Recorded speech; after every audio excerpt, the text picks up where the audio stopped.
तो फिल्म की शुरुआत रेमोना के फार्म हाउस को दिखाते हुए होती है, जहां वो अपनी बेटी और बेटे के साथ रहती है। रेमोना इस टाइम एक वीडियो देख रही थी, जिससे हमें पता चलता है कि रेमोना और उसके हस्बैंड ने बहुत प्यार से ही ये फार्म हाउस बनाया था और इसकी एक एक चीज को मैनेज किया था। रेमोना ये वीडियो देखकर दुखी थी, क्योंकि उसके हस्बैंड की डेथ हो गई थी एक एक्सीडेंट में, जिस एक्सीडेंट में रेमोना की भी टांगे चली गई थी। इस एक्सीडेंट ने रेमोना को मेंटली भी बिल्कुल तोड़ के रख दिया था, यहाँ तक कि वो अब अपने घर और बच्चों पे भी सही से ध्यान नहीं दे पा रही थी, जिसकी वजह से उसके घर के हालात काफी खराब हो चुके थे। यहाँ तक कि घर का सारा छोटा बड़ा काम टेलर करता था। इसके बावजूद भी रेमोना का बिहेवियर इन लोगों के साथ सख्त रहता था। रेमोना रोज उठते ही बस एक चीज कहती है, गिव मी स्ट्रेंथ। जब वो कमरे से बाहर आती है तो देखती है कि टेलर ने ज्यादातर काम तो कर लिया था, लेकिन घर की बहुत सारी चीजें खत्म हो गई थी। घर में लाइट भी चली गई। इन सब बातों के दौरान अचानक से रेमोना नोटिस करती है कि उनके घर के यार्ड में कोई बैठा हुआ था। कोई लेडी थी ये, जो अच्छी तरह ब्लैक कलर के किसी कपड़े से कवर्ड थी। इसे देखकर रेमोना डर गई। उसने अपने दोनों बच्चों को घर के अंदर रहने को कहा और खुद उससे पूछने के लिए गई कि वो यहाँ क्या कर रही है। वो इस लेडी को डराने के लिए ये भी कहती है कि अभी थोड़ी देर में मेरे हस्बैंड आने वाले हैं, अच्छा यही है कि तुम यहाँ से चली जाओ। लेकिन ये लेडी ये कहकर रेमोना को हैरान कर देती है कि तुम्हारे हस्बैंड मर चुके हैं, वो भी एक एक्सीडेंट में, और उसी एक्सीडेंट में तुम्हारी भी ये टांग गई थी। रेमोना को अब उससे डर लगने लगा। वो रेमोना से कहती है, रेमोना आज वो दिन आ गया है जिसके लिए तुम मुझे बुलाती थी, मैं आ गई हूँ। रेमोना जब उसकी बात नहीं समझ पाई तो उसने अपने खून से भरे हुए हाथ दिखा दिए। रेमोना अब तेजी से डर कर अपनी कार की तरफ बढ़ती है, ताकि वो अपनी कार को ऑन करके एटलीस्ट अपने फोन को चार्ज करे और यहाँ पर पुलिस बुला सके। लेकिन अब कार भी स्टार्ट नहीं हो रही थी। डरते हुए रेमोना घर के अंदर आ जाती है तो बच्चे उससे ब्लैक ड्रेस वाली लेडी के बारे में पूछने लगते हैं। वो बच्चों को कुछ भी बताने के बजाय उन्हें डांट कर चुप करवा देती है। बच्चों के सवाल जब खत्म नहीं होते तो रेमोना का गुस्सा एक हद से ज्यादा बढ़ जाता है। वो चीजों को तोड़ने लग जाती है और अपने बच्चों पर भी शाउट करती है, जिसके बाद खड़े होकर वो घर के सभी खिड़कियां दरवाजे लॉक कर देती है। इसके बाद जब वो बैठती है तो उसे अपने टांग के जख्म में दर्द फील होता है।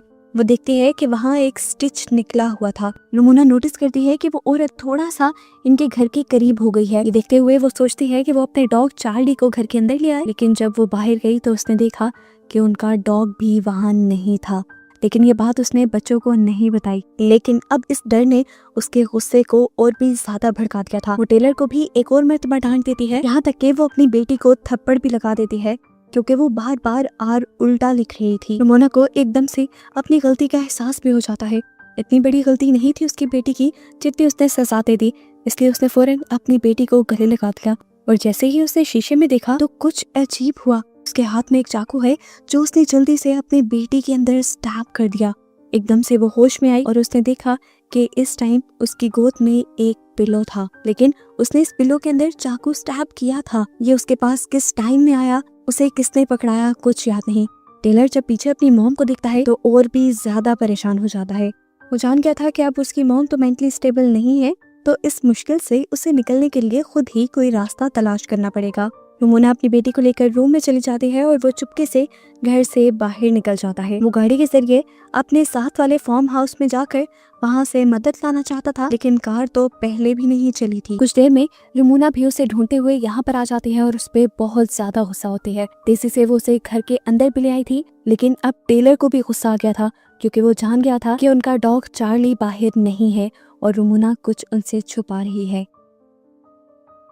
टेलर अब अपनी मॉम से कहता है, आपसे कुछ नहीं होगा, मैं ही इसे हैंडल करूंगा। ये कहकर वो गुस्से में एक रूम में चला गया जहाँ पर उसके डैड की चीजें थी और यहाँ पर उसने एक गन उठा ली। रेमोना उससे आकर लड़ने लगी, ये क्या कर रही हो तुम, उसे वापस रखो। और इनकी बहस के दौरान हमने बाहर ब्लैक लेडी को देखा, वो इनके घर के और करीब आ गई थी। अब टेलर गुस्से में गन लेकर बाहर जाता है और इस ब्लैक लेडी के ऊपर गन तान देता है और उससे कहता है, जल्दी से निकल जाओ मेरी प्रॉपर्टी पे से। वो औरत टेलर से डरती नहीं बल्कि अपना वेल उठाकर कहती है कि तुम्हारी मॉम ने आज तक तुमसे झूठ बोला है। उसने यहाँ पे एक बहुत ही हैरान कर देने वाली हकीकत टेलर को बताई और उससे कहा कि ये बात जाकर अपनी मॉम से पूछो। टेलर गुस्से में भड़का हुआ अंदर आया और उसने रेमोना से पूछा, मेरी डैड की मौत कैसे हुई थी। रेमोना उसके इस अंदाज से डर गई और उसे कहानी सुनाना शुरू की। उस रात ही जब वो और डेविड दोनों एक फैंसी रेस्टोरेंट में गए थे, लेकिन यहाँ पर रेमोना खुश नहीं थी। उसे फार्म हाउस में रहने का बिल्कुल मजा नहीं आ रहा था, क्योंकि यहाँ पर बहुत सारे काम करने पड़ते थे। हालांकि यहाँ पर भी डेविड उसी की ख्वाहिश पर शिफ्ट हुआ था। सिटी की 9 to 4 वाली जॉब और उसके बाद घर की लाइफ उसे बोर लगती थी। अब जब सब यहाँ पे आ गए थे, सब यहाँ सेटल हो गए थे, खुश थे, तो एक रुमोना ही नाखुश थी। अब वो यहाँ से भी कहीं और शिफ्ट करना चाहती थी, लेकिन डेविड साफ मना कर देता है क्योंकि इतनी जल्दी शिफ्टिंग और सबका सेटल होना पॉसिबल ही नहीं। इनकी अच्छी खासी बहस होती है और ये लोग इसके बाद होटल से निकल जाते हैं। दिखाया जाता है कि डेविड नहीं बल्कि उस रात रुमोना ही कार ड्राइव कर रही थी। उसे अपने पीछे इसी ब्लैक लेडी का शैडो दिखाई दिया उस रात, जिसकी वजह से उसका ध्यान भटक गया और उनका एक्सीडेंट हो गया। हालांकि उसने तो बच्चों को ये झूठ बोल रखा था कि उस रात गाड़ी डेविड ड्राइव कर रहा था और उसी की वजह से एक्सीडेंट हुआ। टेलर ये हकीकत जानकर बहुत ज्यादा दुखी हो जाता है, टूट जाता है। उसके अंदर भी नेगेटिविटी ज्यादा होने लगती है और ऐसे बाहर बैठी हुई लेडी का असर इनके घर पे और ज्यादा होने लग जाता है। और इस दौरान हमें दिखाया गया कि इस लेडी का शैडो बड़ा होता जा रहा था। इस औरत के शैडो से बचने के लिए ये सब लोग एटिक में चले जाते हैं, लेकिन एटिक में भी वो ब्लैक लेडी अपने शैडो के जरिए रुमोना की छोटी बेटी को अपनी तरफ खींच लेती है। ये लोग उसे पकड़ते भी हैं, लेकिन वो लड़की तेजी से खींची जा रही थी। तब टेलर जल्दी से जाकर उस विंडो को ही ढक देता है, जिसके जरिए वो ब्लैक लेडी रुमोना की बेटी को कंट्रोल कर रही थी। और विंडो को कवर करने के बाद उसकी बहन छूट जाती है, लेकिन इसके बाद भी वो एंटिटी खामोश नहीं बैठी थी। वो इनके घर की लाइट्स फ्लिकर करके इनके घर की चीजों को गिराकर इन्हें डराती है और फिर रुमोना पर हावी हो जाती है, उसे पोसेस कर लेती है। हावी होते हुए ऐसा सीन दिखाया जाता है जैसे रुमोना और ये एंटिटी एक साथ मिल गए हैं। वो एंटिटी अब रुमोना की बेटी को गले लगाती है और वो भी गायब हो जाती है। टेलर अपनी आंखों से देखता रहा और कंफ्यूज हो गया। वो अकेला ही यहाँ खड़ा रह गया था। उसकी मॉम और बहन को इस एंटिटी ने एकदम से गायब कर दिया था। तभी अचानक पीछे से रुमोना अपना लाइटर लिया है यहाँ पर। अब रुमोना और टेलर दोनों मिलकर रुमोना की बेटी को ढूंढने लग जाते हैं और ऐसा करते हुए रुमोना एक ऐसे कमरे में चली जाती है जो कमरा उसे उसका पास्ट दिखा रहा था, जिसमें उसे डेविड भी नजर आया। डेविड काफी खुश नजर आ रहा था और वो रुमोना से कहता है, देखो तुम्हारे पसंद के फूल भी यार्ड में खिल गए। रुमोना अब उसके करीब चली जाती है। एकदम से सीन बदलता है और हम देखते हैं कि डेविड ने उसे मारना शुरू कर दिया। वो उसका गला दबा रहा था और अगले ही पल रुमोना ने अपने आप को ब्लैक ड्रेस में यार्ड में बैठा हुआ देखा, बिल्कुल उस एंटिटी की तरह जो अभी इनके घर के बाहर थी। इस टाइम उसके सामने रुमोना का दूसरा वर्जन आया। ये वो सीन बन गया जब रुमोना पहली मर्तबा इस ब्लैक ड्रेस वाली लेडी से बात करने के लिए आई थी। यहाँ इस सीन में ब्लैक ड्रेस में बैठी हुई रुमोना अपने मुंह से वो ब्लैक कपड़ा, ब्लैक वेल हटाने लगती है और उसके सामने वाली रुमोना अजीब से तरीके से कहती है, वो दिन आ गया जिसका तुम्हें इंतजार था।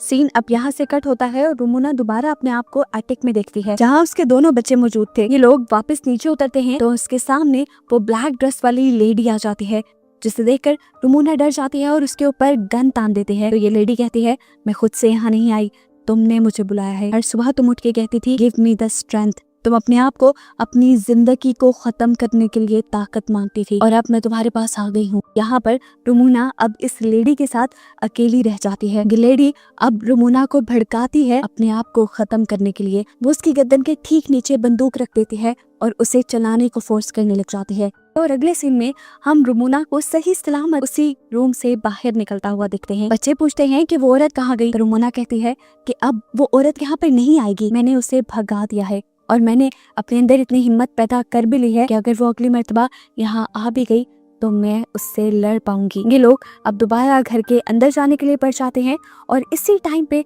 इनके घर की लाइट भी आ जाती है और इनका गुमा हुआ डॉग भी वापस आ जाता है। घर के अंदर जाने पर हमें एक पेंटिंग दिखाई जाती है जो रुमोना ने खुद पेंट की थी और इसी के अंदर वो डार्क लेडी भी थी जिसे हम पूरी मूवी में देखते आए हैं। असल में वो डार्क लेडी रुमोना के डार्क थॉट्स थे, उसकी गलत सोचें थी। उसने अपने अंदर की नेगेटिविटी को इतना बढ़ा लिया था कि उसकी नेगेटिविटी ने एक फिजिकल शक्ल ले ली, एक एंटिटी के रूप में उसके और उसकी फैमिली के सामने आ गई।